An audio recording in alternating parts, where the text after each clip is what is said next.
Bonjour à tous et bienvenue pour le webinaire SalesOps Booster votre stratégie commerciale qu'on va présenter, co-animer avec Thomas, et on a la chance d'avoir avec nous Lies Boukeroui et Rogelio Cardenas Ariola qui sont deux experts du sujet et qui vont vous partager leurs astuces et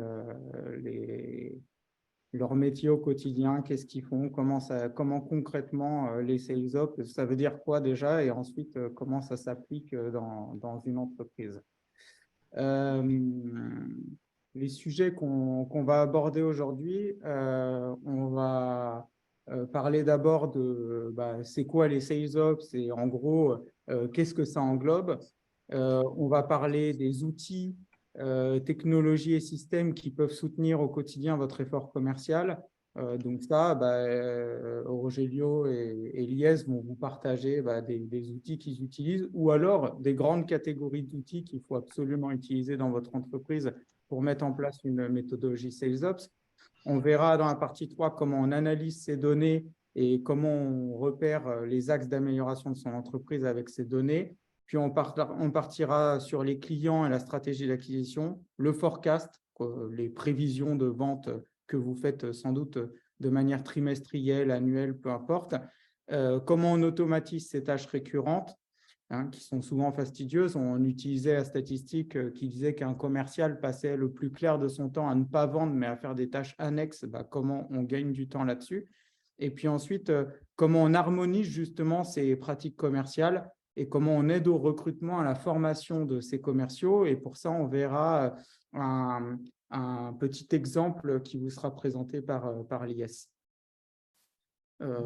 Comme c'est moi qui parle, je me présente très rapidement. Je suis Guillaume Poineau. Pour ceux qui ne me connaissent pas encore, je suis le directeur marketing de la société Paquitou, que Thomas va vous présenter très rapidement en se présentant. Bonjour à tous, donc Thomas Otax, je suis le fondateur et le CEO de Paquitou. On est une start-up basée à Pau. On développe des solutions numériques pour les industriels de l'emballage, les cartonnages, les imprimeurs carton principalement, et dont la technologie Hype, qui est un outil qui participe en fait aux SalesOps. Donc, comme vous allez le voir, les SalesOps travaillent sur... englobe plusieurs sujets, dont les outils. Donc, la solution Hype est un outil qui est un outil expert et métier pour les industriels de l'emballage, les cartonnages. Donc, on tenait en fait à organiser ce webinaire pour faire grandir le niveau de compréhension de ce sujet qui est un véritable phénomène et qui va être en fait quelque chose d'assez standard, je pense, dans les prochaines années en France. Ça l'est déjà peut-être aux États-Unis ou dans certains grands groupes ou startups en France aussi. Donc, rien de mieux que de faire venir Lies et Rogelio, dont c'est le métier, et qui vont vous parler de leur expérience. Et puis, je tiens juste à dire que c'est un peu particulier parce qu'il n'y a pas que des industriels du carton ou des industriels de l'emballage qui nous écoutent aujourd'hui. Il y a un panel assez large avec des start-upers, des grands groupes dans différents secteurs d'activité, les énergies, les assurances et autres. Donc voilà, c'est un webinaire qui se voudra assez généraliste et pour ma part, j'interviendrai un petit peu plus sur le sujet des industriels. À vous, messieurs, de vous présenter, ceux qu'on appelle les experts aujourd'hui. Alors, Rogelio. bonjour à tous. Si vous voulez, je commence parce que je suis un peu le premier dans les diapositives. Moi, je suis Rogelio. Je suis chez Splio depuis il y a presque 4 ans. Je fais une chose très similaire à SalesOps qui s'appelle Revenue Ops. On parlera un peu plus tard de ce qu'est la différence spécifique entre RevOps et SalesOps. Et moi, je suis un peu dans Splio, que c'est une société. On fait un logiciel de marketing d'individuation. C'est comme ça qu'on l'appelle. C'est-à-dire, on garde toutes les campagnes de notre client d'une façon, en utilisant l'intelligence artificielle pour faire un peu de ciblage très spécifique pour les clients de nos clients. Donc, bon, ça c'est un peu la présentation. Et c'est à mon tour. Bonjour à tous. Donc moi, c'est Lies.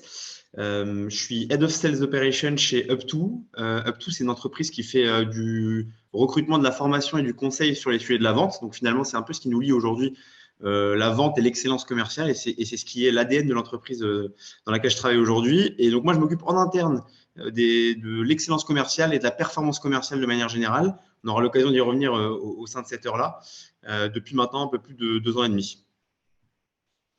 Et on vous fait une petite précision, Rogelio, toi, tu es mexicain, donc tu as en plus une autre culture certainement, et tu as travaillé aussi au Mexique, et vous avez tous les deux des équipes qui sont internationales. Vous avez des sociétés aujourd'hui, l'IS, toi, Up2, c'est dans combien de pays? Non, nous, c'est pas international, c'est que la France, mais on est présent dans toute la France. OK. Et, Euh, et toi, Splio, tu es… Oui, on a des équipes en Espagne, en Italie, en France, en Tunisie, et en Pologne aussi. Mais on a vraiment, je dirais que les 80% de nos clients, ils sont en France. Et on a pas mal de clients internationaux qui ne sont pas dans ces pays-là que je viens de dire.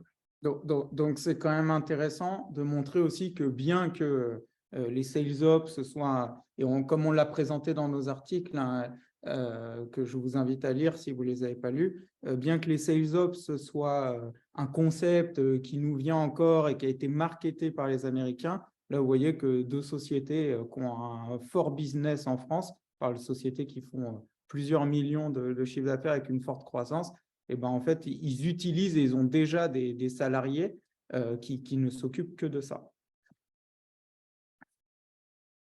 Et ben ça, je vous propose de présenter ça. Lies, peut-être toi, tu vas en parler parce que ça a été en partie et même en grande partie pris d'un article que tu avais écrit il y a quelques mois. Je ne sais pas si tu veux présenter un peu ce que c'est que les sales ops, ce concept de machine de vente et expliquer un peu, comme on le voit bien dans le graphe de gauche, en fait, que les sales ops, en fait, ce n'est pas qu'une seule composante, c'est justement un rouage essentiel qui vient se mettre au milieu de l'organisation et qui vient un peu comme une tour de contrôle piloter un peu tout. Mais tu le diras mieux avec tes mots peut-être. Effectivement, non, mais tu présentes bien, Guillaume, et le graphe de la slide, en fait, le présente bien. Finalement, Sales Ops, c'est un mot qui est pas très connu de tous. Quand je dois expliquer à ma famille ce que je fais, c'est pas forcément tous les jours facile. Mais effectivement, pour résumer l'apparition de ce terme, c'est finalement une entité qui va être centrale au sein de l'organisation commerciale / revenu en fonction du profil et qui a pour objectif finalement de faire en sorte que la productivité commerciale et l'efficacité commerciale soient optimisées. Moi, si je dois résumer finalement ce qu'on fait en tant que Sales Ops aujourd'hui, ce qui nous anime le plus, c'est je dois faire en sorte que les commerciaux passent le plus de temps à vendre. Et tout ce qui est autour, je dois m'occuper de faire en sorte de leur faire économiser du temps. Et donc finalement, ça va passer par une meilleure organisation commerciale, une bonne stratégie de grosse marketing. Donc comment on fait en sorte que les signaux qui sont issus du marketing puissent être bien traités par les commerciaux, un alignement entre les processus et les outils, mais même une documentation finalement de notre méthode de vente et une documentation des processus commerciaux de façon à ce qu'on puisse avoir un alignement au sein des équipes.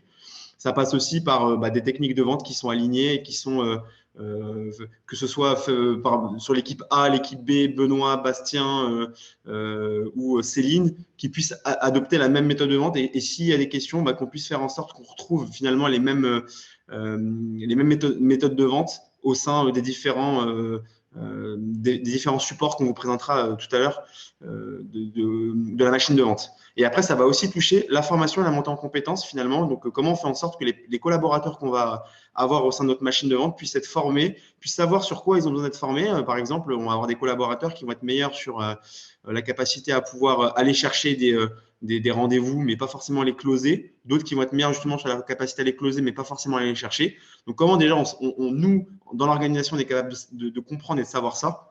Et ensuite, comment on met en place des actions de notre côté pour faire en sorte d'améliorer ça et de pouvoir le quantifier d'un point de vue du revenu et pour l'entreprise en lien avec sa stratégie commerciale. Donc, de manière générale, c'est ça le sales ops. Je ne sais pas si vous avez des questions ou si vous vouliez rajouter des choses, Rogelio, Thomas, Guillaume. Rogelio, c'est peut-être aussi le moment parfait là, pour justement nous expliquer c'est quoi la différence entre SalesOps et RevOps. Donc, RevOps, c'est ton job, hein, donc c'est revenu cette fois-ci. Donc, et faire justement le distinguo, parce que je ne sais pas si après il y aura d'autres moments pour le faire, et je pense que c'est très bien de valider les deux concepts avant d'aller plus loin. Non, je pense que c'est un moment parfait. En premier, je veux dire qu'en fait, je n'ai pas vraiment rien ajouté de la définition des SalesOps que l'IS a fait. C'est très, tout à fait la définition qu'on entend, qu'on comprend. Je pense que la grande différence, je dirais, des RevOps avec SalesOps, c'est qu'en fait, RevOps, c'est plutôt utilisé dans des solutions, je dirais, dans des entreprises qui font des logiciels, surtout SaaS, c'est-à-dire en anglais, Software as a Service, c'est-à-dire que c'est un logiciel qu'on vend et qu'en fait, et ça se déroule dans le temps et c'est une souscription. Donc, pour nous, c'est exactement la même chose qu'on disait avec les Sales Ops, mais aussi pour ça qu'on appelle les Customer Success Ops, c'est-à-dire pour tous les post-ventes, on fait exactement la même chose. On veut que toutes les personnes qui sont en train de parler avec nos clients, de faire des supports, etc., ils se trouvent avec les meilleurs outillages, les meilleures données, etc., pour faire son métier. Pas faire des choses à côté, un peu que c'est l'administration et tout ça. C'est notre métier à nous, en tant que RevOps, de donner à tout ce type des équipes, sales, équipes de vente, équipes de customer success, des post-ventes, de donner tout ce type de choses dans la procédure, dans les outillages, dans les données, etc., pour laisser ces équipes à se centrer à leur métier.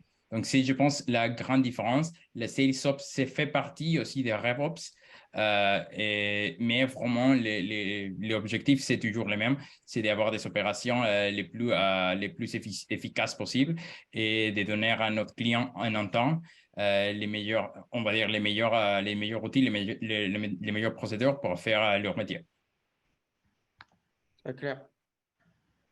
Thomas, tu veux… Non, non, je n'ai pas grand-chose à ajouter, hein. C'est le mot que j'aimais bien dans l'article de l'IS à ce sujet. Je pense qu'on pourra le repartager également parce que c'était quand même très complet et très complémentaire à ce qu'on avait pu produire chez Oui. Paquitou sur les différents articles. C'est ce mot de machine de vente. C'est-à-dire qu'effectivement, à un moment donné, la vente, ça se fait pas au doigt mouillé, ça se fait pas qu'avec du talent, ça se fait avec une stratégie, des process, les bons outils et les bonnes personnes bien formées. Et tout ça doit être parfaitement huilé si on veut driver des revenus de façon maîtrisée, régulière. Alors pour vous, chez Splio comme chez Up2, c'est des revenus en hyper croissance. Mais pour les industriels, l'hypercroissance n'est pas toujours souhaitée pour une raison de capacité, hein. À un moment donné, soit on duplique l'usine ou on en rachète, mais déjà à périmètre constant, déjà mieux servir le client, aller plus vite dans les temps de réponse, etc. Ça nécessite effectivement d'implémenter les bonnes stratégies SalesOps. Bon, enfin voilà, donc pour compléter, mais pas grand-chose à dire. Tu as raison, je pense que ce qui est important pour un industriel, c'est à périmètre constant déjà. Déjà améliorer ce qu'on a et comment on travaille pour pas, et vous le savez très bien, après courir après le temps qu'on a perdu en amont sur le processus commercial. J'en profite juste pour lancer un petit sondage. Donc, il y aura 3 petits sondages, mais celui-là, je pense que c'est le moment idoine, qui va vous demander quelle est votre priorité commerciale 2023. Donc vous avez 4 réponses, vous devez en choisir une et n'hésitez pas à participer, c'est anonyme. Voilà.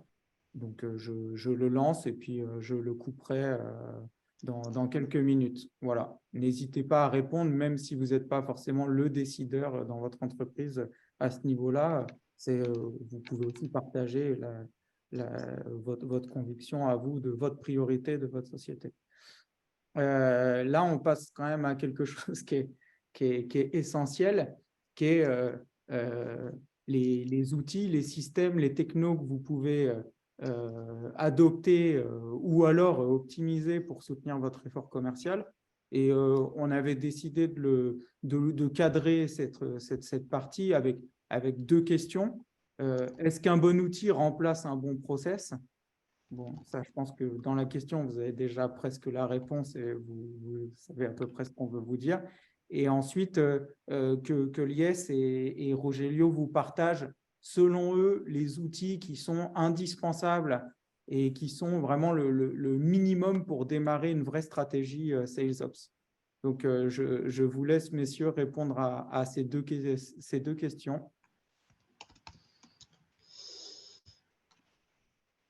Est-ce qu'un bon outil remplace un bon process? Vous avez 4 heures. C'est un sujet de dissertation. Moi, j'ai un parti pris sur ça et on est chez Up2, on n'est pas une startup SaaS full digitalisée, on est une boîte de services qui existe depuis 2008. Nos fondateurs ont un sacré passé dans la vente. C'est pas des jeunes sortis d'école de commerce comme on peut voir. Alors, je dis pas ça de manière péjorative, hein, mais ça touche un peu plus effectivement au monde de l'industrie et on en voit tous les jours des industriels chez Up2.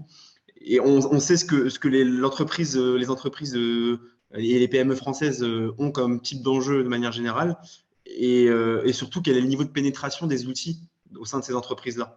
Et finalement, les nouveaux outils qu'on voit un peu partout, là, dès qu'on va sur LinkedIn, on voit plein de trucs, il y a des outils qui sortent sur tout et n'importe quoi. On peut s'y perdre. Et sur la vente, c'est le cas. Tous les jours, je découvre un nouvel outil. Moi, ce que je dis, c'est qu'avant, et c'est parti pris que j'ai chez Up2, avant de mettre en place un nouvel outil, il faut déjà comprendre quelle va être la valeur ajoutée de cet outil et est-ce qu'on peut peut-être pas régler le problème tout simplement en mettant en place un process en interne ou même en réglant le problème avec tout simplement une personne en plus. Je vais vous donner un exemple.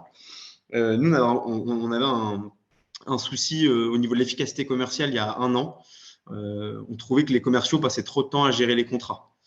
Alors, c'est peut-être un truc que vous rencontrez aussi de votre côté. Il y a 2 solutions pour régler ça. Ben, c'est faire en sorte d'améliorer le processus ou le temps qu'ils vont accorder au contrat, ou alors tout simplement recruter quelqu'un et que cette personne s'en occupe. On a pris le choix de la deuxième option. Donc, c'est pas un outil, c'est une personne qu'on a recrutée et qui finalement aujourd'hui s'occupe de la gestion des contrats. Et finalement, aujourd'hui, dans le processus des contrats, les commerciaux ne gèrent quasiment plus rien. Ils doivent remplir 3-4 champs une fois qu'ils ont gagné un deal et ça leur a fait économiser un temps fou sur la partie administrative. Et je sais que Thomas, pour en avoir échangé avec vous, ce sujet d'optimisation du process de vente dans le secteur de l'industrie, dans le secteur de l'édition et de l'imprimerie, où on a parfois beaucoup d'allers-retours entre les différents interlocuteurs et où potentiellement des allers-retours administratifs, potentiellement, ça peut être une douleur que peuvent avoir les entreprises que vous êtes aujourd'hui. Donc, nous, on a répondu à ça par un process et pas par un outil. Donc, pour répondre à la question, un bon outil, ça peut remplacer un bon process, mais pour moi, la première étape, la première brique, c'est déjà de se rendre compte s'il y a une douleur et s'il y a un process qui ne fonctionne pas, et de voir si déjà on peut peut-être pas essayer de le résoudre d'une façon ou d'une autre avant de mettre en place un outil. Parce qu'un outil, ça coûte, et parfois, c'est difficile de mesurer le retour sur investissement de cet outil. Moi, tout à fait d'accord. En fait, moi, je dirais que mettre en place un outil, c'est la dernière des étapes.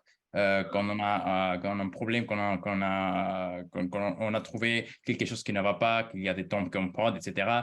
Moi, c'est vraiment la dernière chose qu'on fait, c'est réfléchir si un outil, en fait, c'est une façon qui nous va aider avec ces problèmes-là. Moi, je dirais aussi, c'est toujours la première chose à faire, c'est de vérifier si en fait les process, c'est bien, c'est où les problèmes, c'est vraiment de se poser avec nos clients en un temps, en ce cas-là, laisser la force de vent et bien comprendre c'est où l'enjeu. Et comme on dit, c'est bien dit, on a eu les mêmes problèmes côté Splio avec les contrats. On perd aujourd'hui beaucoup de temps avec ce problème-là, que c'est qu'on a des commerciaux qui sont hyper spécifiques, hyper cadrés, ils savent bien, ils connaissent très bien notre software, qu'est-ce qu'on vend, etc. Mais par contre, on a quelqu'un qui est très spécialisé en vente. On vend à des autres compagnies et ils sont en train de perdre de temps de fou en faire des contrats à la main. Donc, c'est ce type de choses que aussi nous on a mis en place, pas une personne qui les fasse pour eux, mais on a créé tout déjà des modèles pré-remplis, on va dire, que c'est juste à notre force de vent, elle a rempli un peu des chambres que c'était pas rempli avant.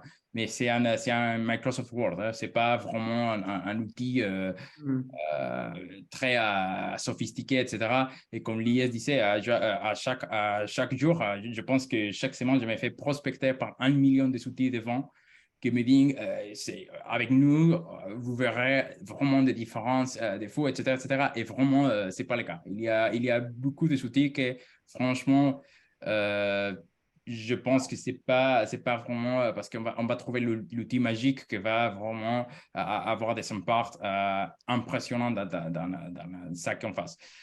Surtout dans tous ces types de nouveaux outils que je vous disais qu'il sort partout un peu et que parfois ce n'est pas vraiment un truc qui va n'apporter grand-chose.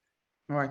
Et juste parce que là, vous êtes sur des problématiques, effectivement, vous, de contrats que nous, on peut avoir aussi avec Thomas chez Paquito, parce qu'on est éditeur de logiciels. Donc, c'est vrai qu'il y a des parties contractuelles qui sont assez longues quand on signe un contrat avec un client. Après, toi, Thomas, peut-être que l'analogie, elle se ferait avec justement un industriel qui fait du devis ou autre, où lui, sa douleur, elle va être un peu au même endroit, mais ça ne va pas être son contrat. Lui, ça va être peut-être sa partie. Je ne sais pas hein, si l'analogie est bonne. Non. En tout cas, je ne sais pas si je vais répondre directement à la question, mais bon, je ne peux qu'adouber ce que dit aussi, ce que dit Lies et Rogelio. Alors nous, on édite un outil. Donc, en fait, on fait partie de cette catégorie de personnes qui vont vous dire, bah, avec notre outil, vous pouvez faire 1001 trucs. Mais de deux choses l'une. La première, c'est que cet outil, on l'a créé pour résoudre une problématique de process qu'on vivait à travers notre première activité, la place de marché. Donc, Paquito Connect, où on met en relation des clients qui ont besoin d'emballage sur mesure avec des industriels via un processus web. Donc, en fait, la technologie, l'outil est une réponse à un pain, à une douleur dans le processus, un flux qui ne marche pas, qui est cassé. Et en fait, on a dû développer cet outil pour essayer de corriger ça. Ça, c'est le premier point. Et le deuxième, c'est-à-dire qu'aujourd'hui, en fait, l'outil Hype qu'on vend aux industriels, en fait, il est ultra modulaire. Et en fait, penser dans une stratégie, penser avec ou sans devis automatique, penser avec tel module ou tel autre module, penser dans tel ou tel flux, en fait, il ne ressemble, une fois implémenté, pas du tout, ou alors pas du tout, en tout cas, il y a des vraies différences dans la façon d'utiliser. Donc, en fait, c'est aussi ça de dire, c'est qu'il y a le processus qu'on va amener, on va se paramétrer son outil. Je veux dire, je pense qu'on va parler des sujets de CRM. Hype, en quelque sorte, est une CRM métier. Il y a des CRM généralistes, il y a des très grosses CRM que tout le monde connaît, il y a des CRM un peu plus locales, des CRM françaises, etc. En fait, ça n'a rien à voir dans tout ce qu'on va y mettre. Est-ce qu'on va aller rajouter de l'automation? Est-ce qu'on va rajouter de la connexion aux outils mail marketing? En fait, ça dépend. C'est quoi le process que vous voulez résoudre? Et après, effectivement, est-ce que c'est une réponse avec une personne? Un changement des fiches de fonction? Un petit peu ce qu'on disait, ce que tu disais, Lies. Les commerciaux gérer les contrats, ils ne gèrent plus les contrats. Je pense que dans toutes les boîtes, édition de logiciels, services, industrie, par exemple, il y a une problématique souvent pour les commerciaux, c'est récupérer l'argent. Et là, ça dépend d'une entreprise à l'autre. Qui est en charge du cash collection? Bon, donc voilà, donc ça, ce sont des process aussi qui peuvent parasiter le commerce, mais qui font partie de la vie de l'entreprise. Qui le fait, avec quels outils, si on met des process et des relances automatiques, etc. Bon, on pourra prendre plein d'exemples comme ça, mais effectivement, en tous les cas, le processus est fondamental. Il faut bien le comprendre, bien le penser, savoir où ça bloque, voir quelles sont les options, le changer, amener une personne, amener une expertise, amener un outil. Bon, voilà, il y a plein d'options, mais d'abord, c'est le process. On est entièrement d'accord avec, comme tu l'as dit, hein, avec Lies et Rogelio, dans le sens où nous, et c'est toi, Thomas, qui gère les implémentations, tu le sais infiniment mieux que moi, qu'en général, quand un industriel prend Hype, c'est avec toi que vous vous posez justement les questions du process et de qu'est-ce qu'on fait rentrer dans Hype au niveau du process et qu'est-ce qu'on améliore. Et en fait, c'est là que l'industriel se dit, mais il y a plein de points en fait où je peux m'améliorer parce qu'en fait, Hype te fait te poser un certain nombre de questions quand tu intègres un outil comme ça. Et donc, le process, il est indissociable de l'outil. Je voulais juste, si vous voulez nous parler justement des outils qui néanmoins restent indispensables. Donc, on a abordé le CRM avec Thomas, mais des outils qui, selon vous, sont allez, le kit de démarrage du bon processus commercial. Il faut quand même quelques outils. On ne peut pas être juste avec un carnet et un stylo, je pense, messieurs. Bah, c'est le cas. Moi, j'utilise que ça aujourd'hui. Non, non, effectivement, pour moi, le CRM, c'est la pierre angulaire de la machine de vente. C'est pour moi, aujourd'hui, tout doit passer par le CRM, c'est-à-dire toutes les interactions qu'un commercial va avoir avec les personnes qu'il va appeler, les clients, les prospects, mais aussi toute la partie marketing qui peut être intégrée, donc qui permet de travailler ensemble au sein du même outil, de savoir que potentiellement, je sais pas moi, Thomas par exemple, il est dans mon CRM et il y a eu des actions marketing, il a reçu des emails de la part du marketing de Up2. Et en parallèle, il y a la commerciale qui gère Thomas, qui a appelé Thomas. Potentiellement, si Paquito devient client Up2, on aura quelqu'un qui s'occupera aussi du contrat entre Paquito et Up2. Et donc finalement, ça revient un petit peu à ce que disait Roger Liot tout à l'heure, c'est être capable d'avoir un outil 360 qui permet au sein des différentes équipes et aussi au sein des différentes actions de pouvoir être une source de vérité finalement de la génération de revenus au sein d'une entreprise. Donc ça, c'est super important. Et après, derrière, il y a tous les outils qui vont graviter autour du CRM. Moi, je peux vous en citer quelques-uns. On utilise par exemple un outil d'enrichissement. Nous, on utilise Casper, mais il y en a plein aujourd'hui sur le marché français et sur le marché international. C'est un outil qui permet d'aller récupérer les données, bien évidemment, dans le respect du RGPD, de récupérer les données sur les personnes, les prospects, les clients, donc les numéros de téléphone, des informations liées à la fonction de la personne. Donc, en fait, on branche finalement le CRM avec des bases de données ou avec LinkedIn et ça nous permet d'avoir finalement des bases de prospection pour appeler. Donc, ça, pour moi, c'est un outil qui est important, qui est clé dans le travail d'acquisition. Style automatiste a saisi beaucoup, notamment. Exactement. Ouais. Ça permet de faire économiser du temps sur potentiellement. Nous, on a mis en place un process avec Casper où on automatise le truc. Et ça nous permet en une soirée, je suis capable de faire 2 mois de travail de tous mes commerciaux et on a 110 commerciaux. Donc ça vous donne un ordre d'idée d'un chiffre un peu sympa d'économie de temps. Parce que je fais à quasiment 2000 personnes. Je suis capable d'aller récupérer les informations de 2000 personnes en une soirée. Et 2000 personnes, dans le travail qui est dans le quotidien d'un commercial chez nous, ça représente 2 mois de travail de commercial. Alors, c'est pas 2 mois full-time, hein, nos commerciaux ne sont pas aussi lents, mais c'est 2 mois dans une semaine d'un commercial qui va s'allouer 1 heure de travail sur ce type de tâche-là. Et potentiellement, c'est 1 heure par semaine d'économiser pour mon commercial qui sera dédié à la vente. Okay. Et après, il y a plein d'autres outils. Il y a des outils qui sont liés aux appels, des outils qui sont liés justement à la signature électronique. Donc aujourd'hui, nous, on a aussi une signature électronique qui se fait de manière automatisée. Quand quelqu'un signe un contrat, notre commercial le sait directement. C'est connecté à notre CRM, etc., etc. Je ne vais pas tout dire parce que j'en ai plein, mais Roger Liot, si tu veux compléter. Oui, moi, je dirais aussi la pierre angulaire, c'est les CRM. Parce qu'avec les CRM, la première chose, c'était qu'on a la visibilité, comme Lies disait, de tous les échanges avec les clients, avec les prospects, même les marketing dans quelques CRM, ils sont là-bas. Donc, on a vraiment tout centralisé. Et en plus, une fois qu'on a un CRM, et c'est une chose très importante pour nous aussi, on commence à avoir des données. Et une fois qu'on commence à avoir des données, ça nous met à un autre niveau qui nous permettent à commencer à faire des analyses pour bien comprendre combien de temps on passe à prospecter quelqu'un, combien de temps on passe à faire signer un contrat, etc. etc. Je ne vais pas parler des KPI maintenant, mais tout ça, avec tout ce type de données qu'on a dans les CRM, on peut commencer à avoir des visibilités que si on n'a pas un CRM, on n'a pas ce type de visibilité et que vraiment, je pense que c'est vraiment… ça change la vie de quelqu'un qui les met en place pour la première fois.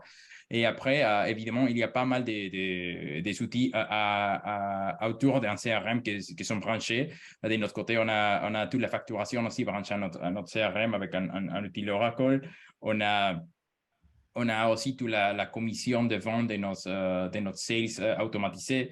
Par contre, on n'a pas des outils d'enregistrement à la Casper. Et c'est juste parce que notre marché, on va dire, adressable, ce n'est pas si large. Donc, pour nous, vraiment, on n'a pas vraiment besoin de les faire.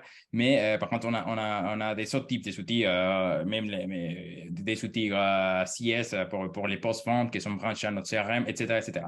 Donc, tous ces types de choses, au final, on revient à la même chose. Si on n'a pas un CRM, on démarre avec un CRM. Après, on peut y aller jusqu'à où on veut aller, pardon. Donc, oui, je suis complètement d'accord avec les CRM et après. Oui, Oui. désolé de te couper, Rogelio. On parle beaucoup de CRM juste pour ceux qui ne sauraient pas, hein, il n'y a aucune honte à ça. CRM qui est en gros, on va dire, le logiciel qui va vous permettre de gérer toute votre relation client. Donc, où vous allez rentrer vos clients, ça va enregistrer les contacts que vous avez eus avec eux, quand est-ce qu'ils ont été enregistrés, les projets ou… pour un industriel, les projets que vous avez fait avec eux peuvent aussi rentrer dans le CRM et qui va vous permettre, notamment pour la partie d'après, de sortir notamment beaucoup d'indicateurs de performance, indicateurs clés de performance, parce que comme vous avez toutes les interactions avec votre client, s'il est bien rempli, c'est une mine d'or en termes d'informations pour votre stratégie SalesOps. Voilà. Désolé, Rogelio. Non, c'est pas grave. On passe à la suite parce que je crois qu'on a encore beaucoup de slides à passer. Ça va, on est dans les temps. On est dans les temps. Thomas, du coup, tu voulais pas parler de la CRM dans Hype ou autre, ou de ce qu'on pouvait faire. On pourra y passer sur les KPIs après, de toute façon. Tout à fait. OK, et c'est parti alors. Et donc, Rogelio, merci pour la transition du coup que tu nous as permis, puisque tu as parlé de données. Et je pense que, en fait, vous le savez déjà, c'est très compliqué de prendre des actions si vous n'avez pas de données en face. Quand on annonce un chiffre au doigt mouillé, que ce soit des prévisions de vente, que ce soit n'importe quoi, en fait, je vais peut-être signer ce client dans un mois, mais en fait, sur quoi tu te bases pour dire ça? Et en fait, ces informations, vous les avez sans doute déjà. Vous savez en moyenne, ou en tout cas, vous devriez être en capacité de savoir combien de temps ça vous prend de signer un client en moyenne. Vous devez être en capacité de savoir c'est quoi votre panier moyen global. Et donc, en fait, tous ces indicateurs clés de performance, vous pouvez les sortir. Et si vous êtes déjà un client de Hype, on vous explique dans les articles comment les sortir depuis Hype. Mais si vous utilisez n'importe quel CRM, vous allez pouvoir sortir un monceau d'informations qui est absolument clé pour vous. Donc, on a fait 2 articles. Il suffit d'aller sur le site Hype là, et d'aller dans le blog. Et vous verrez qu'il y a des articles, si vous ne les avez pas lus, sur les différents KPI qui sont utilisés par les SalesOps. Donc là, on en a listé un certain nombre. Je vous invite vraiment à les lire. Il y a toutes les formules sur comment on calcule ces indicateurs, à quoi ils servent et si vous êtes utilisateur de Hype, encore une fois, comment dans Hype vous pourriez sortir ces KPI. Voilà, je pense, sauf si Thomas, toi, tu as quelque chose à ajouter, je pense qu'on peut passer en fait tout de suite à la section suivante parce qu'en fait, ces KPI, maintenant, on va en reparler tout le long de la présentation. Donc, sauf si Thomas, tu veux ajouter quelque chose. Non, on va passer à l'étape d'après. Là, le slide, vous pourrez tous les reconsulter à tête reposée parce que chaque mot est un peu à appréhender et à comprendre. Oui. L'enjeu, c'est plutôt de voir les slides d'après et puis comment Lies et Rogelio, dans leur quotidien, ils travaillent ces sujets-là. Et j'avais une question de Lucie, je crois, si je ne dis pas de bêtises, qui me demandait s'il y avait la partie 2 de l'article. Donc oui, il y a la partie 2 de l'article qui a été publiée. Donc, si vous aviez lu la première et que ça vous avait plu, ça devrait vous intéresser. Des KPI, on rentre tout de suite dedans. On a essayé de montrer en gros comment ça se passait un entonnoir. Donc ça, c'est ce qu'on va appeler, désolé pour l'anglicisme, le sales funnel ou tunnel de vente. Avec, nous, on l'a découpé comme ça, mais je pense qu'il n'y a rien de très original. Et puis, on a découpé ça avec l'acquisition où vous faites entrer des prospects dans votre tunnel, puis ensuite la partie vente qui va vous permettre d'avoir des revenus et de les augmenter, pourquoi pas, puis la fidélisation qui vous permettra de conserver les revenus ou augmenter vos revenus en repassant, en remontant dans le funnel et en revendant quelque chose à un client actif que vous avez déjà. Je ne sais pas si, messieurs, vous voulez présenter… typiquement, là, on a mis des anglicismes et des petits barbarismes qui sont des KPI, justement, si vous pouvez en parler rapidement ou expliquer, vous, comment… Est-ce qu'ils sont tous… parce que bon, on ne va pas les expliciter un par un, mais déjà, est-ce que vous, dans votre expérience, Lies, Rogelio, c'est lesquels les plus… Est-ce qu'il y en a qui sont plus importants que d'autres? Est-ce que c'est différent d'une entreprise à l'autre? Vous avez pris vos fonctions respectivement il y a 4 ans et 2 ans. Sur quoi vous avez bossé en prio? Voilà, c'était quoi vos enjeux? Bon, de mon côté, je pense que la prio, quand je suis arrivé chez Splio, c'était surtout au côté sales, on va dire côté prospect qualifié. Donc, c'était tout ça que c'était les Customer Acquisition Costs qu'on a ici, le CAC, que c'était en gros un peu combien on dépense pour chaque client. Combien ça lui coûte à peu près. Et après, je pense que c'est hyper important aussi tous les taux de conversion. Et quand je parle de taux de conversion, en fait, pour nous, c'était hyper important les taux de conversion de chaque étape à étape. Et bon, évidemment, les étapes, je pense, de chaque société sont hyper différents aussi parce que bon, ça dépend de le type des marchés, des types de clients, etc., etc. Donc, pour nous, les taux de conversion, c'était très, très important et évidemment aussi les churn. Mais ça, on parle beaucoup plus des RevOps. C'est pas si sales quand on parle un peu de ça qui passe dans les clients actifs. Et de notre côté, chez Splio, comme on est un logiciel on vend et qui c'est en fait qu'on peut faire pas mal des ventes après qu'on a déjà un client engagé avec nous. On suit pas mal aussi toutes ces parties fidélisation pour augmenter tous les revenus. Je pense, Guillaume, que tu voulais dire. Oui, non, le churn, juste pour ce qu'on appelle l'attrition en français. Donc, qu'est-ce que le taux d'attrition ou le taux de churn? C'est en fait les gens qui vont être clients en fait, de votre solution ou qui vont être des clients qui vous commandent de l'emballage tous les ans et puis qui un jour ne vous commandent plus. Donc, c'est l'attrition, c'est votre base client qui peut et qui va Naturellement. de la vie d'un client qui vient et puis qui un jour s'en va et passe à la concurrence.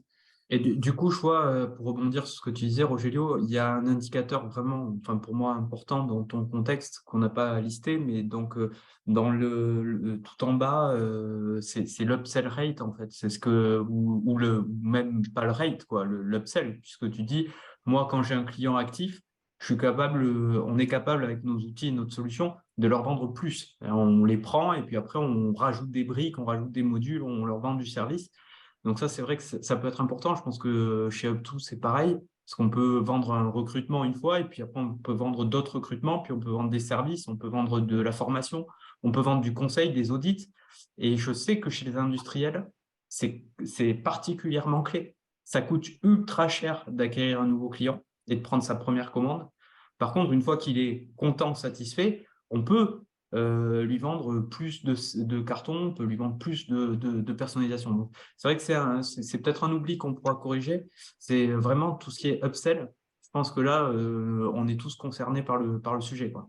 Et j'ai juste un autre micro-point avant de passer à Lies, si tu as des choses à dire, Lies, parce qu'en même temps, je surveille le temps. C'est que j'ai entendu un truc intéressant et comme on a un peu discuté avec Rogelio, je sais ce qu'il veut dire et je pense que vous n'avez pas l'information. C'est que toi, Rogelio, ce que tu expliques, c'est qu'il n'y a pas un taux de conversion, mais en fait, tu as un taux de conversion entre chacune de tes étapes, en fait. C'est ce que j'ai cru comprendre quand on avait échangé avec notamment ce que tu nous avais partagé, qu'en fait, tu surveilles aussi ce taux de conversion d'un passage d'une étape à l'autre, de prospect à prospect qualifié, tu as un taux de conversion, puis de prospect qualifié à opportunité, tu as un autre taux, et tu calcules en fait ce taux entre entre chacune des étapes de ton funnel, c'est bien ça? Oui, oui, c'est ça. Et bon, les funnels, ça, c'est beaucoup plus, je dirais, complexe qu'une montre ici. Bien sûr. Mais il y a beaucoup, beaucoup d'étapes. Mais oui, en gros, c'est ça. Elias, tu veux intervenir sur le sujet ou on passe à la suite? Ou tu as Juste pour compléter, peut-être, nous, chez Up2, on a une façon de vendre, on a un cycle de vente qui est très porté sur l'action commerciale, on appelle ça l'outbound, donc sur l'action du commercial et moins sur tu reçois des demandes et tu les traites. Donc ça nécessite aussi de suivre des KPI tout au long finalement du cycle de vente là, que tu présentes. Et on passe beaucoup de temps à appeler. Donc l'appel est très important pour nous. Donc on a besoin finalement d'avoir des KPI clés tout au long du funnel de vente. Et c'est très simple, en fait, les KPI que moi j'ai mis en place dès le départ, enfin qu'on a mis en place chez Up2. C'est le nombre d'appels que les commerciaux font avec un objectif à la semaine. Donc, on avait beaucoup d'appels, c'était 60 appels par jour pour vous ayez un ordre d'idée, donc ça fait 300 par semaine. De ces nombres d'appels, on doit avoir à chaque fois un nombre de conversations de vente. Donc, c'est à peu près 15% de conversations de vente. Donc, ça représente sur 300 appels 45 conversations de vente. Donc, on doit avoir quelqu'un au téléphone avec qui on parle 45 fois. Et de ces 45 conversations de vente, on doit prendre 5 rendez-vous. Donc, c'est des objectifs qu'on a définis. Finalement, c'est des seuils. Et de ces seuils-là, on va avoir un management du collaborateur sur une approche quantitative et sur ces seuils-là. Et après, derrière, on va avoir au niveau des prises de rendez-vous, combien vont en deuxième rendez-vous et combien vont jusqu'au closing. Et après, une fois que c'est closé, c'est quoi le panier moyen et quel est le revenu moyen par commercial. Donc finalement, de manière très simpliste, on arrive à modéliser toutes les actions du commercial tout au long du cycle de vente pour pouvoir suivre finalement ces chiffres-là. Alors bien évidemment, il faut prendre du recul parce qu'aujourd'hui, on ne manage pas un commercial que sur la partie quantitative. Il y a plein de variables qu'on ne maîtrise pas, des variables qualitatives, des variables liées aux collaborateurs. Moi, par exemple, comme on gère 110 commerciaux, je ne peux pas savoir forcément qu'il y a un commercial qui est absent parce qu'il était en congé paternité ou parce qu'il était malade. Et si je tombe directement sur son chiffre, je vais dire, oh là là, son chiffre, il n'est pas bon, c'est mauvais. Donc, il faut prendre aussi du recul. Mais voilà, en gros, les grands KPI et derrière, après, le côté prendre du recul sur l'approche quantitative avec d'autres variables. Et c'est super intéressant. Et juste pour terminer très rapidement cette slide, évidemment, chaque entreprise a son process et chaque entreprise a ses KPI. Et pour prendre un exemple très simpliste et que tout le monde va comprendre, si vous êtes Spotify ou Netflix, donc un service à abonnement comme ça, vous allez beaucoup plus regarder ici votre churn rate parce que en fait, l'attrition, c'est ce que vous allez absolument surveiller. Vous allez vouloir avoir de la rétention de vos utilisateurs que quand vous êtes Dodo, une marque de matelas où vous achetez un matelas tous les 10 ans. Et bon, l'attrition, là, est sans doute moins surveillée que quand vous êtes Netflix et de votre business, c'est d'avoir un abonnement de quelqu'un qui tombe tous les mois. Donc, chaque entreprise a ses KPIs. Donc, pareil, je vous invite à aller voir les KPIs et voir ceux qui vous conviendront le mieux en tant qu'industriel, mais pas que, parce qu'on a une audience un peu plus large que d'habitude en termes de typologie de personnes et d'entreprises. Rogelio, sur le forecast, je pense qu'on complétera avec l'IS, mais toi, tu as un forecast, donc une prévision de vos ventes des prochains trimestres, tu nous disais, qui est quasi proche des 100% en fait. Donc, ça, tu ne peux pas le faire au doigt mouillé, il y a forcément une méthodologie. Donc, nous, on a essayé de la lister sur 2 slides. Donc, si tu peux nous expliquer un peu comment tu arrives à avoir un prévisionnel de vente aussi précis, je pense que ça va beaucoup intéresser l'audience. Oui, oui, tout à fait. En fait, juste pour rattraper un peu ça qu'on avait dit avant, en fait, on ne peut pas faire vraiment un forecast si on n'a pas de données. On commence avec ça et je pense que c'est le plus simple, le plus basique à avoir en tête. Et en fait, pour nous, ça aujourd'hui, grâce à qu'on a des données historiques, c'est plus aussi en boîte qu'on a commencé depuis 2001, si je comprends bien, on a plus de 20 ans et on a commencé à faire de SaaS à peu près à 2015-2016. Donc, on a pas mal déjà des historiques et on ne peut pas commencer à prendre un peu de recul avec les historiques en connaissant notre produit, on est en train de faire pas mal de développements sur le produit, mais les sites commerciaux, on a pas mal de données déjà, des sites commerciaux, combien de temps ça prend, etc., etc. Donc, avec tout ça, la première chose qu'on a fait, comme on a dit, c'est de mettre en place un CRM et d'avoir tous les suivis de tous ces types de données, qui sont des données un peu plus, que c'est grand. On crée toutes ces données nous-mêmes au temps de maintenir un CRM bien rempli et bien nettoyé. Donc, on a pas mal de tous ces types de données. Et Et là, après, voilà, on a essayé de lister un peu rapidement une partie théorique de qu'est-ce que tu fais exactement. voilà. Donc, Exactement. Et après, peut-être que tu n'expliques pas tous, mais peut-être tu peux expliquer voilà, la méthodologie rapidement. oui, la méthode, c'est très basique. En fait, nous, chez Split, on a des différents canaux, on va dire, qui nous ramènent un peu des prospects. Ça peut être le marketing avec des contenus, ça pourrait être les outbound, comme Lies disait. Pour nous, ça reste très puissant aussi. Ça peut être pas mal de partenariats qu'on a avec des autres boîtes tech, etc. Donc, nous, les premières choses qu'on commence à suivre, c'est ce type de KPI très spécifiques à chaque canal. C'est-à-dire si c'est outbound, combien d'appels on a, combien de mails, combien de messages, même dans LinkedIn, etc. Si on a des salons, par exemple, combien de gens on a rencontrés, etc. Et après, on commence à suivre les nombres de rendez-vous pour clients. On commence à suivre tous ces types de taux de conversion que j'avais dit que j'avais dit avant, que c'est-à-dire que chaque type, on a déjà typé chaque type même on va dire des canaux, il y a des taux de conversion qu'on connaît. Et il y a des autres canaux qui ont fait pas mal des assumptions parce que ce sont des nouveaux canaux aussi, etc. Et on commence à faire cette suivi des taux de conversion si les taux de conversion en fait en train d'avoir un comportement normal ou non. Ici, on commence à voir dès les taux de conversion s'il y a des choses un peu fou, qu'est-ce qui se passe là-bas. On commence à regarder pourquoi on a des problèmes, s'il y a des bias, etc. Et bon, on commence à descendre dans les funnels. Et on voit aussi tous ce type de temps de conversion des différentes étapes. Et les valeurs pondérées, on utilise les valeurs pondérées de pipeline. On a mis en place une méthodologie un peu des pourcentages des valeurs d'une opportunité. Donc, ça dépend où dans les pipes, les pourcentages qu'on donne dans les forecasts. Et c'est un pourcentage qui, avec l'historique qu'on a, c'est assez précis aujourd'hui. C'est-à-dire que si je donne un exemple, si il y a une opportunité de négociation, on sait déjà qu'on a un 50% à peu près d'opportunités de gagner et on peut utiliser cette valeur pondérée de 50% dans notre forecast. Ouais. Et normalement, ça atterrit très près. Sauf si comme tout le temps, ça arrive, sauf s'il y a quelque chose en impondérable. C'est-à-dire, par exemple, pendant Covid, les Oui, modèles ont tu peux sauté. pas, voilà.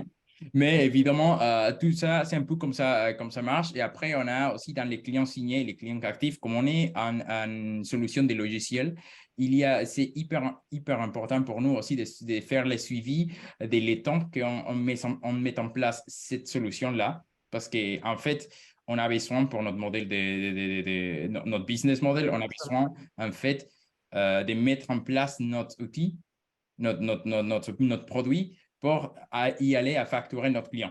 Donc ça, c'est hyper important pour nous de faire cette delivery, de faire oui, et avoir toute cette visibilité aussi de combien de temps ça prend entre un type, un produit, un autre produit, parce qu'on a différents modules, etc. Donc, c'est ce type de choses qu'on suit pas mal. Très clair. Donc, pour résumer, tu prends ton canal d'entrée et ensuite, en fonction des canaux, tu ne vas pas forcément suivre totalement les mêmes choses. Mais après, tu fais descendre les gens et tu surveilles voilà, tes taux de conversion entre chaque étape. Et ça, en prenant l'historique de tes derniers mois, de ton dernier trimestre, de tes dernières années et autres, tu arrives en fonction du pipe, donc des gens qui sont en amont et qui sont proches de tomber dans ce tunnel, et ben, en fait, tu arrives à te dire, bah, voilà, il y en a tant de pourcents qui vont convertir à cette étape, tant, et tu fais descendre et tu arrives à être très précis comme ça. Si je Oui, résume grossièrement. oui, Voilà. oui, c'est ça. OK. J'ai juste une question. Lies, tu as un impératif de temps, toi? Non? Non. Non? OK. On passe rapidement sur l'automatisation des tâches récurrentes. On en a déjà un peu parlé avec des outils comme Casper tout à l'heure ou voilà, si c'est le moment, si vous voulez donner des noms d'outils et autres. Et puis, Lies, tu présenteras après le Je Facebook. je pense que juste ce slide, je ne sais pas s'il paraît anecdotique, mais c'est probablement un des pain points les plus importants dans les équipes commerciales auxquelles on impose la CRM. Pour les industriels, en l'occurrence, les outils de CRM, ce n'est pas encore du 100%. Tous ont des ERP, pas tous ont une CRM. Des fois, elle est encapsulée dans l'ERP, donc l'ERP enregistre les données d'entreprise ou de clients, mais en fait, c'est juste des noms. La CRM va mener beaucoup plus d'informations.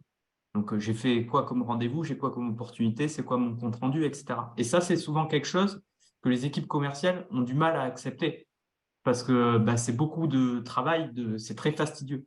Et donc, je pense que ce point-là d'automatiser ces tâches récurrentes, en tout cas de rendre, en fait, on veut avoir cette donnée parce qu'après, elles vont resservir les commerciaux.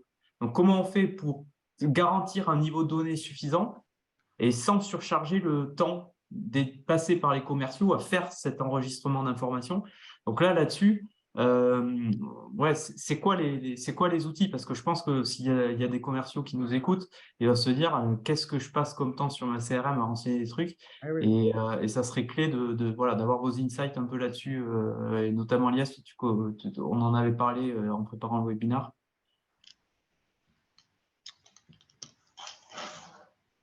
Oui, oui.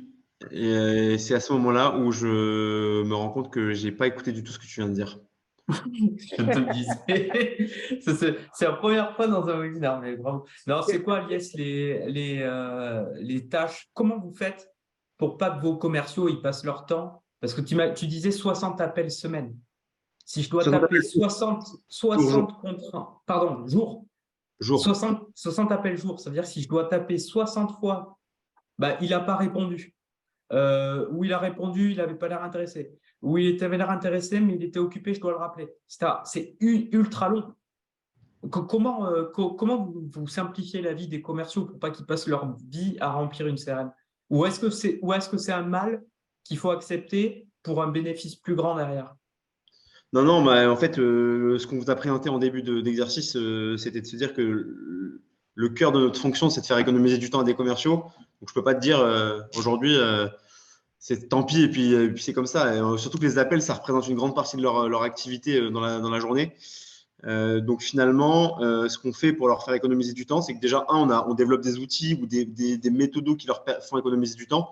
Par exemple, concrètement, toute la méthode de découverte client ou tout ce qui va se passer lors du call, on va leur faciliter la prise de notes où il y aura déjà des catégories, par exemple, dans le CRM qui seront déjà prédéfinies. Il y aura déjà des questions qui seront déjà prédéfinies. Potentiellement, on sait quelles sont les objections principales que vont nous donner les prospects, les clients qu'on appelle. C'est trop cher, j'ai pas le temps, etc., etc. Et qu'est-ce que moi, en tant que commercial, je peux répondre? Donc, comment je lui fais économiser du temps et dans l'exécution commerciale et derrière dans la prise de notes. Donc, ce qui est sympa, c'est que nous, on utilise HubSpot comme CRM et c'est un CRM qui nous permet de réécouter aussi nos calls. Donc, on peut enregistrer directement nos appels et il y a de la retranscription d'appels. Donc, en fait, à des fins de formation, et le commercial et son manager peuvent se réécouter aussi. Et donc avant le call, tu peux déjà retrouver un peu toute ta stratégie d'appel que tu vas avoir avec la personne. Pendant l'appel, tu vas retrouver un petit peu comment tu peux faire en sorte de pouvoir jongler avec soit ta méthode de questionnement, aller chercher le besoin chez le prospect, chez le client, et ou aller chercher derrière des réponses à des objections. Et enfin, après l'appel, être capable de pouvoir retrouver les éléments clés de mon appel et de pouvoir potentiellement, à des fins de formation, appuyer sur des trucs que j'ai mal fait ou j'ai bien fait. Donc finalement, on a un peu toute cette méthodologie qui est faite par exemple sur les appels et qui nous permettent de potentiellement, sur 60 appels, déjà, tu n'auras pas 60 appels avec un résultat où tu auras la personne au téléphone, donc tu n'en auras peut-être qu'une dizaine, une quinzaine grand max. Et sur cette dizaine, quinzaine, tu n'en auras peut-être que 7 ou 8 qui seront vraiment intéressants. Et donc après, derrière, sur ces 7 ou 8 appels, il faut faire en sorte d'en sortir la quintessence et de faire en sorte de voir pourquoi le commercial a réussi à pas prendre un rendez-vous ou pourquoi il a pris un rendez-vous. Ok. Je sais pas si ça répond à ta question. Ouais, c'est Oui. de ne pas perdre de temps. En fait, comme tu disais, j'ai passé 60 appels. Il y en a 10 qui m'ont répondu. Ça ne veut pas dire que les 50, je ne les rappellerai plus jamais. C'est que je retenterai dans un jour, dans 2 jours, la semaine prochaine. Donc, comment je fais pour me dire très vite, ou est-ce que c'est possible même, dans un monde idéal, de dire j'ai appelé, le mec n'a pas décroché, et au moment où je raccroche, bam, ma CRM, elle est mise à jour en mode n'a pas répondu, ça me met une tâche dans 2 jours, rappelez dans 2 jours. Tu vois, presque un truc totalement automatisé. C'est crédible ça, ou il y a quand même un temps nécessaire à passer pour enseigner les trucs? Il faut quand même qu'un minimum tu puisses remplir. Faut que tu déclenches en fait le fait que la personne n'a pas répondu, mais bien sûr tout est possible. Si la personne n'a pas répondu, tu peux mettre en place en fait un truc automatique. Le CRM il va identifier que tu n'as pas réussi à avoir la personne au téléphone, et donc en fait comme il va identifier ça, tu peux mettre en place automatiquement un rappel pour le commercial de le rappeler 2 jours après, effectivement. Ça c'est Puis à travers ta réponse, Liège, j'entends aussi que il y a quand même déjà une grosse différence entre devoir noter dans ton CRM n'a pas répondu, je vais retenter dans 2 jours parce que je suis tombé sur le répondeur et j'ai laissé un message, ou alors avoir déjà cette option dans ton CRM et juste faire un clic pour engager ce truc-là. Donc en fait, déjà rien que ça, entre taper n'a pas répondu et autres, et avoir un truc déjà dans ton CRM où tu cliques et tu as ce scénario qui s'active, je pense que ça te fait gagner déjà énormément de temps en tant que commercial. Exactement. Et on est aussi à une ère là que tout le monde a peut-être entendu parler, ou qu'on entend de plus en plus parler dans le monde de l'entreprise, de l'intelligence artificielle, où on est en train vraiment de mettre en place des méthodos sur ces sujets-là. Et il y a des usages marketing et sales qui sont en train d'arriver avec l'arrivée de ChatGPT. Je ne sais pas si ça vous parle tous, mais en tout cas, c'est une intelligence artificielle qui permet de faire beaucoup, beaucoup de choses. Et par exemple, là, dans le CRM, HubSpot est en train de travailler avec ChatGPT. Par exemple, demain, j'appelle David Chrisman, là, qui est parmi nous. David Chrisman, qui est dans mon CRM, peut-être qu'il travaille dans l'entreprise Tartampion. Et je vais demander à l'intelligence artificielle de m'écrire un email type ou de m'écrire une trame type d'appel, parce qu'on va être capable d'aller savoir dans quelle entreprise il travaille, quelle est sa fonction, son rôle, ses enjeux, et d'avoir une trame personnalisée qui permet d'aller dans l'ultra personnalisation. Alors là, on va un peu plus loin dans les niveaux là, depuis le début, on se parle quand même des fondamentaux de la machine de vente. Et il faut déjà mettre ces fondamentaux-là. Et après, une fois qu'on aura mis ces fondamentaux-là, effectivement, on pourra mettre en place des briques d'automatisation ou d'intelligence artificielle qui permettent d'aller encore plus loin. Et puis là, on parle effectivement aussi d'une forme de volumétrie. On parle de 110 commerciaux, d'une très très forte croissance sur un marché assez générique, ou sur lequel tu as énormément à conquérir et à grandir. Donc effectivement, il y a beaucoup de tâches, etc., en répétition. Mais finalement, les tâches en répétition sur les équipes de 5, on est très rapidement en capacité de les identifier. Oui. Quand on travaille dans les industries graphiques, qu'on soit imprimeur, qu'on soit transformateur d'emballage ou autre, une partie, je pense que c'est quand même des industries où il y a peu de prospection comparativement à beaucoup d'autres. Les demandes, elles viennent assez naturellement parce qu'il y a peu d'industriels et il y a beaucoup de demandes. C'est un marché assez important.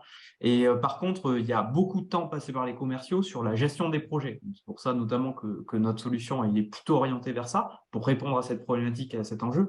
Mais du coup, là où on passe du temps, faire des devis, demander des études, faire ceci, faire cela, plus c'est répétitif, plus c'est là où il faut mettre l'accent sur son process, son outil, effectivement pour automatiser ou même donner la main potentiellement au client pour qu'il ait les outils pour que tout seul, il fasse le travail pour vous. Donc, effectivement, je pense que c'est déjà penser où est-ce que on a beaucoup de flux. Donc, toi, Lies, le beaucoup de flux, c'est notamment tout ce qui est appel, donc outbound, etc., qui génère une grosse partie de votre chiffre. Et donc, effectivement, déjà avoir les fondamentaux et peut-être rajouter de plus en plus de briques pour être encore plus personnalisé, avoir une relation client encore plus fine et puis augmenter. En fait, pourquoi tu fais ça? Parce que tu dégages du temps aux commerciaux et qu'à la fin, ça va augmenter tes taux de conversion.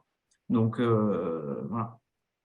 Et Et ouais, les- Rogelio, toi de ton côté, parce que les- ça te parle, le marketing ultra personnalisé, c'est les fondamentaux même de ce que fait Splio. Oui, Tu vois, sur les automatisations de saisie, est-ce que dans votre expérience, depuis que tu es arrivé il y a 4 ans, il y avait un truc quand vous remontez comme les équipes commerciales avaient une douleur particulière, genre, je sais pas, on passe trop de temps sur la CRM à faire ceci ou cela, ou c'est un autre moment du flux, et, et vous l'avez automatisé, ou vous l'avez remplacé, vous l'avez simplifié. oui. T'as un truc comme ça à nous partager? Oui, en fait, bah, on utilise HubSpot aussi dans des CRM. Et en fait, quand je suis arrivé chez Spli, on n'avait pas des équipes centralisées pour les opérations SalesOps. On n'avait rien. On avait tout dans des petites caisses. On avait des marketing qui faisaient pas mal des opérations. On avait la finance qui faisait aussi partout. Donc, nous, on a mis en place pas mal des automatisations, même dans les CRM, qui sont des choses hyper petites qu'on s'est dit, bah, vraiment, ça n'aide à rien, franchement, et que ça nous a aidé beaucoup à mettre en place après des automatisations beaucoup plus complexes. Qu'est-ce que j'ai dit? Par exemple, au principe, on avait des champs que à chaque fois qu'un sales faisait un appel, il faudrait les faire, renseigner tout à la main. Et aujourd'hui, on a arrivé un peu à faire des automatisations pour remplir tout ça. Quand on a déjà les données côté marketing ou dans des autres outils. Et aujourd'hui, par exemple, on est en train de définir une automatisation pour faire toutes les propositions commerciales qu'on envoie. Jusqu'à aujourd'hui, c'est fait à la main. C'était les sales qui faisaient et qui se prenaient des heures parfois pour faire une présentation, etc. Parce que c'est des produits complexes quand même. Et aujourd'hui, on a mis en place des outils qui viennent dans notre CRM et de notre CRM. Ils remplissent avec toutes les informations, toutes les données qu'on a dans les CRM, c'est-à-dire l'industrie de notre prospect, la des bases de données, etc., des informations qu'on a besoin pour faire une proposition. Et on peut sortir une proposition, un modèle de proposition presque fini. Donc, c'est ce type de choses qu'on a retrouvé, que c'était des gros pains pour notre sales et qu'aujourd'hui, on a beaucoup bien monté en ce outil. On a fait pas mal d'automatisation pour les aider, comme on disait au début, pour aider les sales à rester dans leur métier et pas faire tout ce type de tâches administratives. et la transition, elle est toute faite parce que pour faire ces automatisations, il va bien falloir qu'à un moment, vous ayez quand même un process commercial avec des objections type c'est trop cher, les délais sont trop longs, j'ai pas là dans l'emballage, j'ai pas le type de finition ou la technologie que je recherche parce que je voulais une impression numérique par exemple absolument et en fait vous la proposez pas. Bon, peu importe. Et il faut que vos pratiques commerciales elles soient harmonisées, que vos commerciaux soient formés pour avoir des réponses toutes faites à ce type d'objections, pouvoir avoir dans le CRM le top 10 des objections que vous avez. Et vous ne pouvez pas automatiser si vous n'avez pas fait ça. Rapidement, on va partager le playbook. On va aller assez vite parce qu'on a déjà un peu dépassé les horaires qu'on avait annoncés. Lies, je te propose de montrer rapidement le book de vente. Ce qui était intéressant dedans, c'était notamment les chiffres que vous aviez au début. Alors, je le partage tout de suite. Les chiffres que vous aviez au début sur pourquoi il faut un book de vente. Donc, je sais qu'il y avait des métriques qui étaient intéressantes.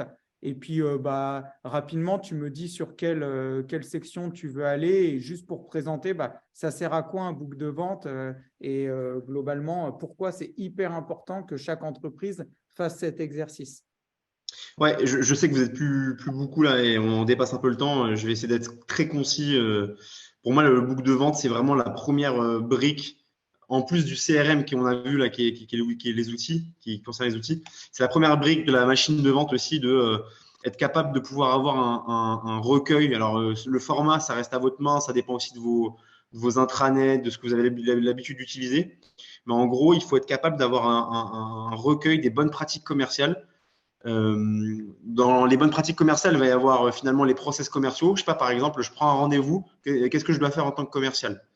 Il peut y avoir comment je fais pour travailler justement c'est quoi quand j'ai quelqu'un au téléphone, ma méthodologie de qualification, comment je traite les objections. Donc finalement, c'est la quintessence de mon exécution commerciale que je dois retrouver là-dedans. Ça va être aussi potentiellement les dernières études que le marketing a fait pour que je puisse les lire, m'en imprégner et à quel moment j'en parle. Dans la mesure où il y a du marketing dans vos entreprises, bien évidemment, ça va être potentiellement toutes les informations qu'on va pouvoir retrouver sur les commissions, sur quelle est la proposition de valeur de l'entreprise, des informations sur le produit. Et finalement, pour moi, si on n'a pas de boucle de vente, on laisse la porte ouverte à de l'interprétation. Et il y a une phrase qu'on aime bien dire aussi chez Up2, c'est que la vente, c'est pas un art, c'est une science. Et donc, le book de vente, il participe concrètement, puisque quand on parle de science, on parle aussi de modéliser tous les protocoles qui sont liés à l'exécution d'un protocole scientifique. Et donc, c'est un peu le cas là, de manière générale. Et si on laisse l'improvisation finalement à nos commerciaux, on est moins dans la maîtrise du geste commercial, dans la maîtrise de ce qui va se passer. Et donc, derrière, on est dans l'a priori de ce qui peut se passer sur le revenu. Donc, le book de vente participe à ça. C'est important que vous puissiez, vous, l'avoir en tête, si vous n'avez pas déjà ces éléments-là dans votre entreprise, de commencer à réfléchir même à un fichier partagé, de se dire comment je peux partager à mes commerciaux ma méthode de vente. Et après, derrière, il faut réfléchir à qui s'en occupe, quand il faut la mettre à jour, comment on la met à jour, et comment on fait en sorte aussi que ça devienne un réflexe pour toutes les personnes qui font de la vente chez vous, pour qu'ils puissent se dire, je cherche là-dedans. Et Elias, par rapport à ce que tu dis, il y a un truc qui est fondamental parce que, en fait, quand on met en place le Sales Ops, chez un industriel, par exemple, aujourd'hui, il a trois choix. En fait, ce qu'ils font tous, enfin, industriel, PME ou toute entreprise qui n'a pas de Sales Ops, c'est qu'en fait, cette charge du Sales Ops, elle est soit pas gérée, donc personne s'en occupe, soit elle est un peu répartie, mais c'est pas formalisé, centralisé.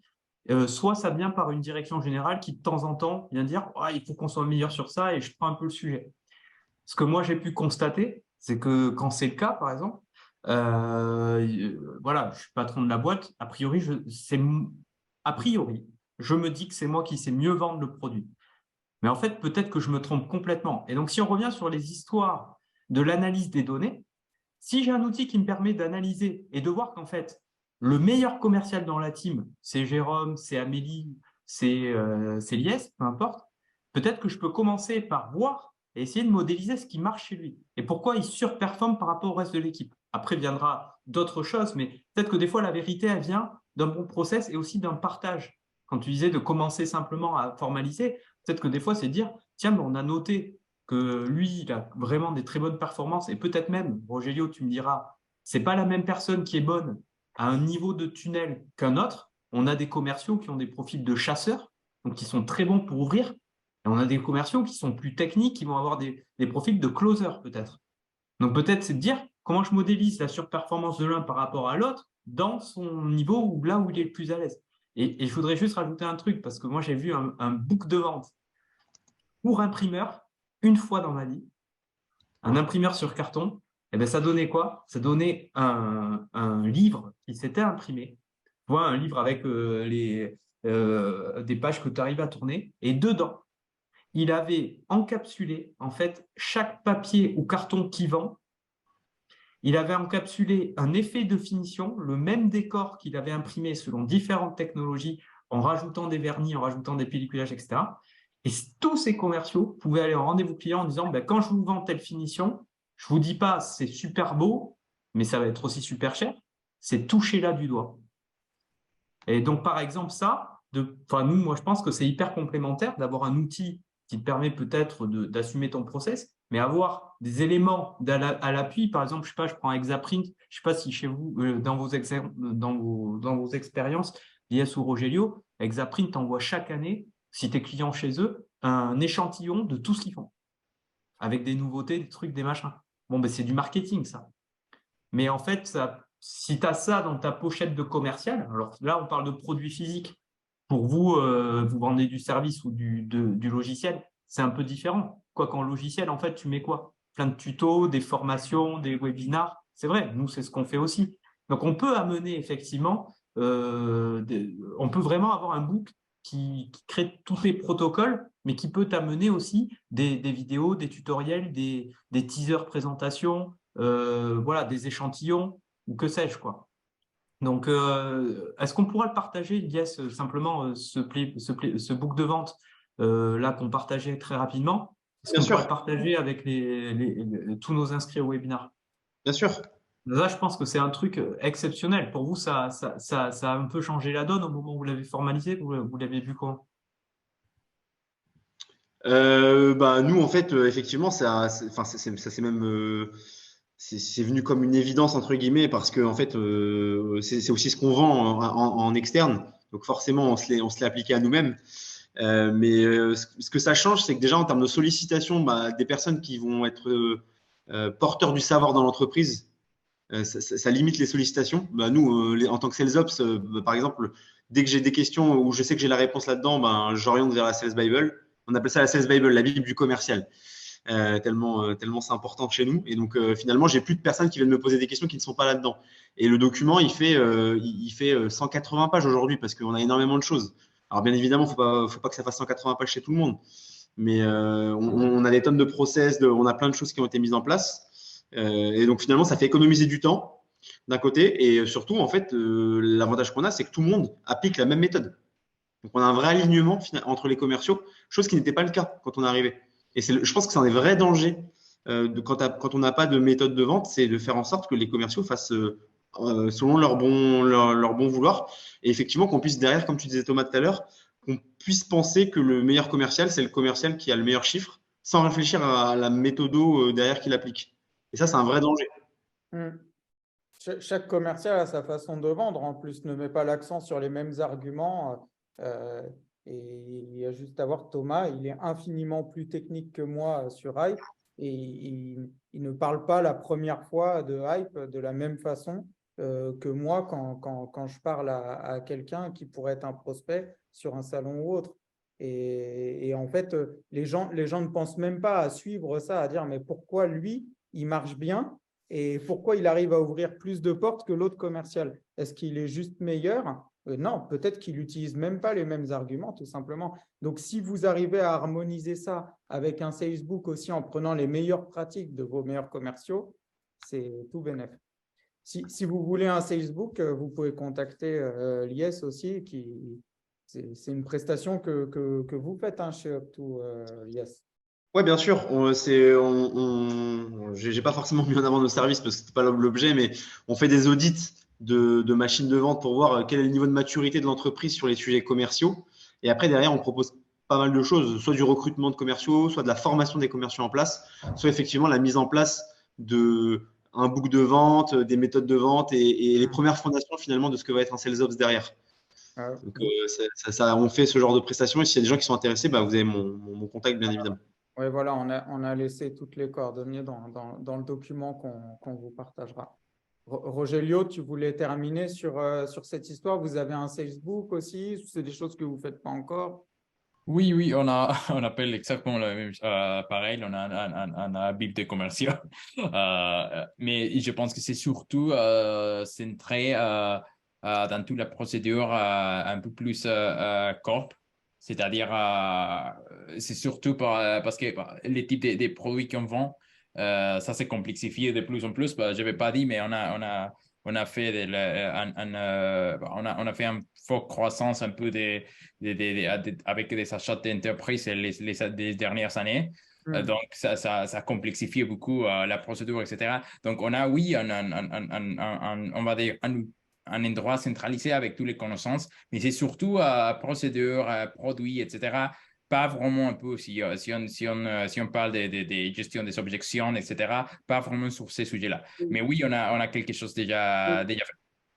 Tu as une documentation, toi, qui va être plus technique et axée sur ton produit. Donc, un peu ce que Thomas disait tout à l'heure avec le salesbook qui serait très produit avec des finitions de carton, différents types de finitions, et moins sur la partie art de la vente ou science de la vente. C'est ça? Oui, c'est ça. Ok, parfait. Eh ben, écoutez, je pense qu'on va terminer là, sauf si quelqu'un a autre chose à ajouter. Il y a peut-être des questions-réponses rapides. Est-ce que dans l'assistance, il y a une ou deux questions avant qu'on clôture? On est déjà très en retard. Une partie non négligeable a déjà filé et c'est bien normal. Mais Deux effectivement, sondages rapides, ouais. si vous pouvez répondre. Et puis Voilà, ensuite, si vous pouvez répondre au sondage et si vous avez des questions, il reste encore 2 minutes.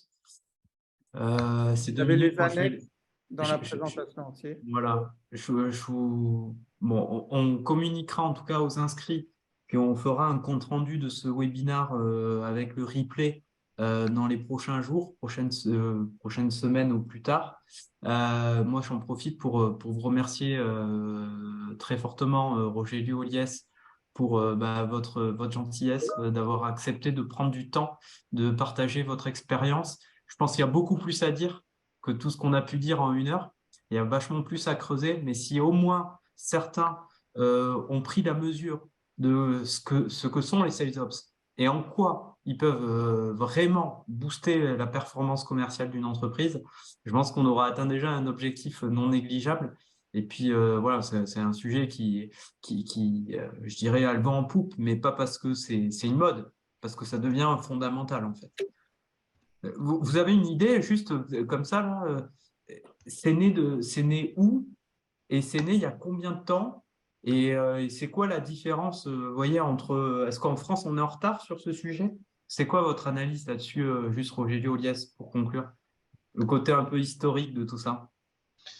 Bah, c'est né aux États-Unis, dans les boîtes de SaaS, Ouais. donc les boîtes de logiciels. C'est né, je dirais, il y a une dizaine d'années. On est en retard en France, oui. On est toujours en retard de toute façon sur le marché américain, mais c'est pas forcément un défaut. Hein. C'est une histoire de maturité de marché et de vitesse à laquelle le marché français évolue. On est, je dirais, en retard d'environ 3 à 5 ans sur ces sujets-là. Où aujourd'hui, le marché américain, ils ont déjà des personnes qui font ça depuis plusieurs années. C'est assez développé au sein des entreprises. Et les RevOps sont vraiment des fonctions stratégiques dans les entreprises, siègent au comité de direction parfois et participent à la stratégie de l'entreprise aussi. Ou en France, on a encore cantonné à des fonctions un peu plus support, des fonctions qui sont rattachées aux directions commerciales et qui viennent plutôt en support de l'activité commerciale. Donc ça, c'est un peu l'historique et le niveau de maturité, mais c'est vraiment en train d'évoluer. Pour moi, à connaître ça depuis 2-3 ans, c'est en train d'évoluer fortement en France, où c'est en train de prendre de la place. Et il y a de plus en plus d'entreprises qui en recrutent. Et nous, c'est comme ça un marché qu'on adresse aussi chez Up2, le marché de la transformation commerciale. On voit même les petites PME françaises commencer à s'intéresser à ces sujets-là, du fin fond de la région ou du département auquel on ne penserait pas forcément, sans vouloir en nommer, parce que je veux pas. Nous, on est basé dans toute la France, donc je ne veux pas faire de problème. Mais voilà, c'est en train d'évoluer, pas à la vitesse à laquelle on pourrait penser, mais je pense que ça atteindra son niveau de maturité totale d'ici 2 ans. Ok. Rogelio, toi, en plus, tu as eu Non, ce rien à poste-là, ajouter. d'ailleurs. C'est vraiment ça. C'est Ouais. ça. Bon, merci en tout cas, merci à Guillaume pour l'animation et l'organisation, parce que c'est quand même toujours beaucoup de boulot que d'organiser un webinar et toute la série de contenus qui est venue avant. Et écoutez, j'espère qu'on aura l'occasion de se refaire un webinar comme ça quand le niveau de maturité va grandir, qu'on aura peut-être des petites anecdotes encore à partager. En tout cas, un grand plaisir d'avoir partagé ce moment avec vous, en espérant voilà, que ceux qui nous écoutent, je n'ai pas vu de questions en attendant survenir, mais voilà, vous avez les contacts de tout le monde, donc si vous avez des questions ou autres, ou vous voulez le faire plus en privé, ben, il n'y a pas de souci, nous, on est là pour vous. Merci à vous.